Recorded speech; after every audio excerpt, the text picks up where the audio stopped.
the first human being who formulated the tactics of subversion was a Chinese philosopher by the name of Sun Tzu. And he said, after long meditation, that to implement state policy in a warlike manner, it's the most counterproductive, barbaric, and inefficient to fight on a battlefield. You know that war is continuation of state policy, right? So if you want successfully to implement your state policy and you start fighting, this is the most idiotic way to do it. The highest art of warfare is not to fight at all, but to subvert anything of value in the country of your enemy, until such time that the perception of reality of your enemy is screwed up to such an extent that he does not perceive you as an enemy, and that your system, your civilization, and your ambitions look to your enemy as an alternative, if not desirable, then at least feasible. Better red than dead. That's the ultimate purpose, the final stage of subversion, after which you can simply take your enemy without a single shot being fired, if the subversion is successful. This is basically what subversion is. What subversion is, basically, it consists of 4 periods, time-wise. If we start from here and go this way, time, right? This is the beginning point. The first stage of subversion is the process which is called, basically, demoralization. It says for itself what it is. It takes from, say, 15 to 20 years to demoralize a society. Why 15 or 20 years? This is the time sufficient to educate one generation of students or children. One generation, one lifetime span of a person, a human being, which is dedicated to study, to shaping up the outlook, ideology, personality. No more no less. Usually it takes from 15 to 20 years. What it includes? It includes influencing, or by various methods, infiltration, propaganda methods, direct contacts, doesn't really matter. I will describe them later. Of various areas where public opinion is formulated or shaped. Religion, educational system, social life, administration, law enforcement system. Sometimes when I describe all the methods, students ask me question, are you sure this is the result of the Soviet influence? Not necessarily. You see, the tactic of subversion, about which I'm talking, is similar to the martial art, the Japanese martial art. If some of you are familiar with that tactic, probably you will remember that if an enemy is bigger and heavier than yourself, it would be very painful to resist his direct strike. If a heavier person wants to strike me in the face, it would be very naive and counterproductive to stop his blow. The Chinese and Japanese judo art tells us what to do. First to avoid the strike, then to grab the fist and continue his movement in the direction where it was before, right? Until the enemy crashes in the wall. You see? So, what happens here? The target country obviously does something wrong. If it's a free democratic society, there are many different movements within the society. There are obviously, in every society, there are people who are against this society. They may be simple criminals, ideologically in disagreement with the state policy, conscientious enemies, simply psychotic personalities who are against anything. Right? And finally, there are a small group of agents of a foreign nation, bought, subverted, recruited. Right? The moment all these movements will be directed in one direction, right? This is the time to catch that movement and to continue it until the movement forces the whole society into collapse, into crisis, right? So that's exactly the martial art tactic. We don't stop an enemy. We let him go. We help him to go in the direction we want them to go. Okay? These are the areas of application of subversion. What it means exactly. In case of religion, destroy it, ridicule it, replace it with various sects, cults, which bring people's attention, faith, whether it is naive, primitive, doesn't really matter. As long as the basically accepted religious dogma is being slowly eroded and taken away from the supreme purpose of religion, to keep people in touch with the supreme being, that serves the purpose. Therefore, replace it, accepted, respected religious organizations with fake organizations. Distract people's attention from the real faith and attract them to various different faiths. Education.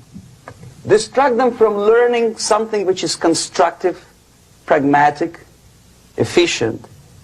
Instead of mathematics, physics, foreign languages, chemistry, teach them history of urban warfare, natural food, home economy, your sexuality, anything, as long as it takes you away. Okay? Social life. Replace traditionally established institutions and organizations with fake organizations. Take away the initiative from people. Take away the responsibility from naturally established links between individuals, group of individuals, and society at large, and replace them with artificially, bureaucratically controlled bodies. Instead of social life and friendship between neighbors, establish social workers institutions. The people who are on payroll of whom? Society? No. Bureaucracy. Power structure. Okay. The natural bodies of administration, which are traditionally either elected by people at large or appointed by elected leaders of society, are being actively substituted by artificial bodies. The bodies of people, groups of people, whom nobody elected. Never. As a matter of fact, most of the people don't like them at all, and yet they exist. One of such group is media. Who elected them? How come they have so much power? Almost monopolistic power on your mind. They can rape your mind. But who elected them? How come they have a nerve to decide what is good and what is bad for the elected by you, president, and his administration? Who the hell are they? Power structure slowly is eroded by the bodies and groups of people who do not have neither qualification nor the will of people to keep them in power, and yet they do have power. The next step is destabilization.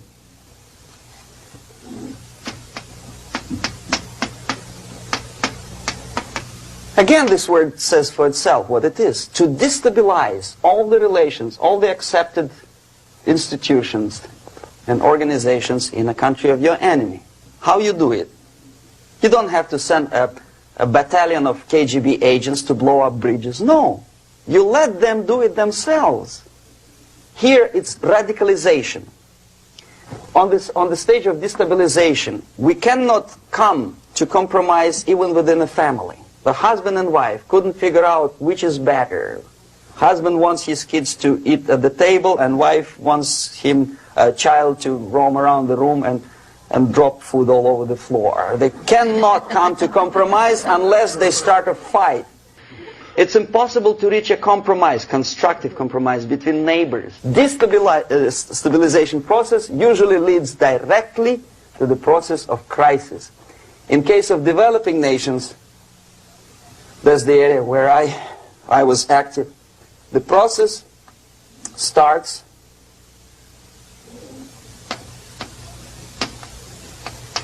when the legitimate bodies of power, the social structure collapse, it cannot function anymore. So instead, we have artificial body injected into society, such as non-elected committees. You remember I was talking about them here. Social workers who are not elected by people, media who are self-appointed rulers of your opinion, some strange groups which claim that they know how to lead society forward. They don't usually. All they care is how to collect donations and sell their own concocted ideology, mixture of religion and ideology. Here, we have all this artificial body claiming power. If the power is denied to them, they take it by force. In case of Iran, for example, all of a sudden we have revolutionary committees. What kind of revolution? There was no revolution yet, and yet they had the committees. They were taking power of judgment. They had the power of execution, they had the power of legislation, and that they had the power of judicial. All of them combined in one person, who is half-baked intellectual, sometimes graduated from Harvard University or Berkeley. He comes back to his country and he thinks that he knows the answer to all the social, economical problems. Okay? Crisis is when society cannot function any more productively. It collapses, obviously. That's the word for crisis. Could be stopped right here, both as an expert and as an impert. And that takes one step, one very important thing to do. You don't have to expel all the KGB agents from Washington, D.C. The most difficult and at the same time the simplest answer to the subversion is to start it here and even before. By bringing back the society to religion.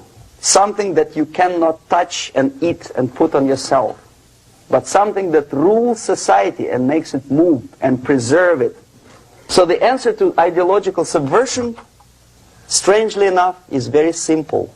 You don't have to shoot people, you don't have to aim missiles and Pershings and cruise missiles at Andropov's headquarters.